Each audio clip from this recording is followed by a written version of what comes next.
എല്ലാവർക്കും ദിവൂസ് അക്കാദമിയിലേക്ക് സ്വാഗതം.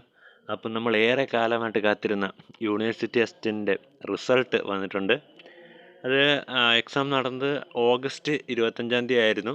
അതിൻ്റെ കാറ്റഗറി നമ്പർ 486/2022. അപ്പോൾ ലിസ്റ്റിൽ ഉൾപ്പെട്ട എല്ലാവർക്കും കൺഗ്രാജുലേഷൻ.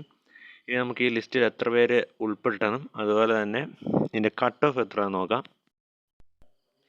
കട്ട് ഓഫ് വന്നിരിക്കുന്നത് 57 മാർക്കാണ്. ഈ മെയിൻ ലിസ്റ്റിൽ ഉൾപ്പെട്ടിരിക്കുന്നത് 770 പേര് മെയിൻ ലിസ്റ്റിൽ, അതുപോലെ തന്നെ സപ്ലിമെൻ്ററി ലിസ്റ്റിൽ 793 പേര്, പിന്നെ ഡിഫറൻ്റ്ലി ഏബിൾഡ് അത് 38 പേര്. അങ്ങനെ ടോട്ടലി 1601 പേരാണ് ഈ ലിസ്റ്റിൽ ഉൾപ്പെട്ടിരിക്കുന്നത്. അപ്പോൾ ഇത് നിങ്ങൾ റിസൾട്ട് ചെക്ക് ചെയ്യാൻ വേണ്ടി ഈ റിസൾട്ടിൻ്റെ PDF ഡൗൺലോഡ് ചെയ്യാൻ വേണ്ടിയിട്ടുള്ള ലിങ്ക് ഡിസ്ക്രിപ്ഷൻ ബോക്സിൽ കൊടുത്തിട്ടുണ്ട്. അപ്പോൾ എല്ലാവരും അത് ഡൗൺലോഡ് ചെയ്ത് റിസൾട്ട് ചെക്ക് ചെയ്യുക. Okay, thank you for watching.